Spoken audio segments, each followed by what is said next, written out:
नमस्कार साथियों। दिल्ली के विधानसभा चुनाव में माहौल और मैनेजमेंट का खेल जो है शुरू हो चुका है। जिस तरीके से भारतीय जनता पार्टी का माइक्रो मैनेजमेंट है, ठीक उसी तरीके से आम आदमी पार्टी का भी माइक्रो मैनेजमेंट जो है दिल्ली के चुनाव में काम करता है।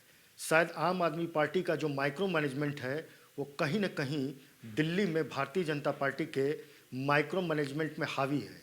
इसीलिए 10 सालों से अरविंद केजरीवाल का राज दिल्ली के अंदर चल रहा है।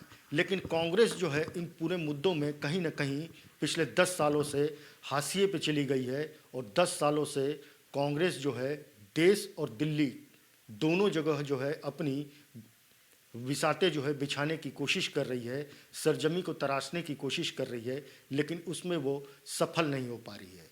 जहां एक तरफ अरविंद केजरीवाल के माइक्रो मैनेजमेंट में मोहल्ला क्लिनिक है, स्कूल है, महिलाओं के लिए सम्मान योजना है, बुजुर्गों के लिए संजीवनी योजना है, महिलाओं की बस की फ्री यात्रा है, पेयजल की योजना है, भ्रष्टाचार के मुद्दे को लेकर के और अपने आप को ईमानदार बताने में अरविंद केजरीवाल और उनकी पार्टी के दिग्गज नेता कहीं से भी पीछे नहीं हटते हैं। और ऐसे में कांग्रेस के पास जो है बेरोजगारी का मुद्दा है, अडानी और अंबानी का मुद्दा है, संविधान का मुद्दा है, साथ में राहुल गांधी के एंट्री के बाद हो सकता है कि दिल्ली के आसपास के रहने वाले या दिल्ली में रहने वाले कुछ किसानों का मुद्दा भी जो है देखने को मिले।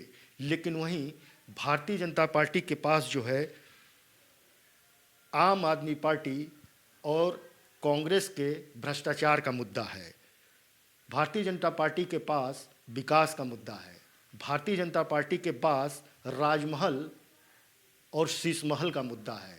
ये वही राजमहल है या वही शीश महल है जिसको लेकर के अरविंद केजरीवाल दिल्ली चुनाव के अंदर कटघरे में खड़े हैं।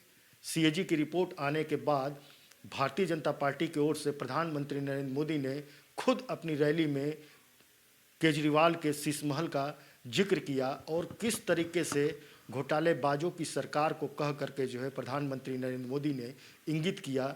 इससे एक बात तो स्पष्ट है कि प्रधानमंत्री और अमित शाह ने कांग्रेस का जिक्र कम किया और आम आदमी पार्टी के नेताओं का जिक्र ज़्यादा किया, अरविंद केजरीवाल का जिक्र ज़्यादा किया, केजरीवाल की योजनाओं की विफलताओं का जो है जिक्र ज़्यादा किया।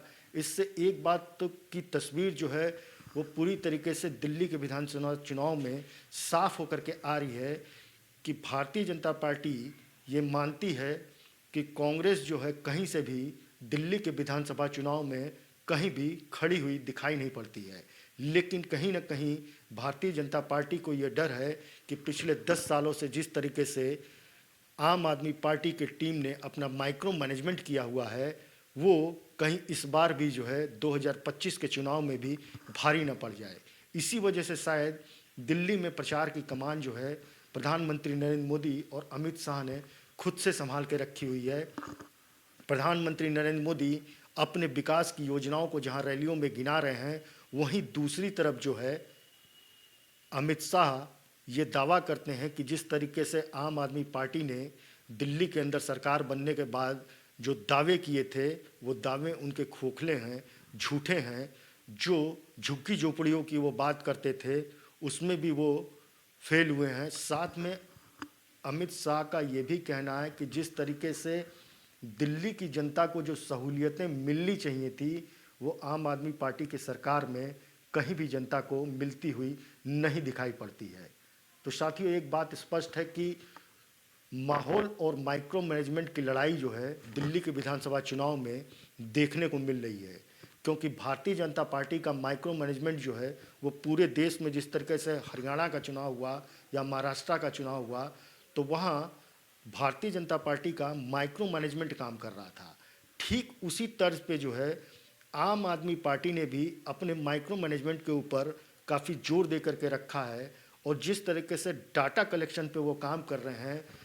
अभी आपने देखा होगा कि अरविंद केजरीवाल ने जो है हजारों वोटरों को लेकर के जो है एक डाटा जारी किया, जिसमें ये कहा गया कि 5000 से ज़्यादा वोटरों का नाम जो है वोटर लिस्ट से जो है डिलीट करने के लिए एप्लीकेशन दिया गया है। वहीं 13000 से ज़्यादा वोटरों का नाम वोटर लिस्ट में जोड़ने के लिए दिया गया है। तो आप समझ सकते हैं कि किस तरीके के माइक्रो मैनेजमेंट पे जो है आम आदमी पार्टी दिल्ली के अंदर काम कर रही है।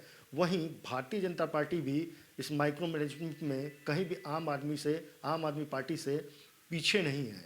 इस माइक्रो मैनेजमेंट और बनाम माहौल की लड़ाई को आगे देखना होगा कि वो किस मोड़ पे जा कर के खड़ी होती है। तो साथियों, हमारा वीडियो अगर आपको पसंद आया होगा तो इसको लाइक करिएगा, शेयर करिएगा और चैनल को सब्सक्राइब भी करिएगा।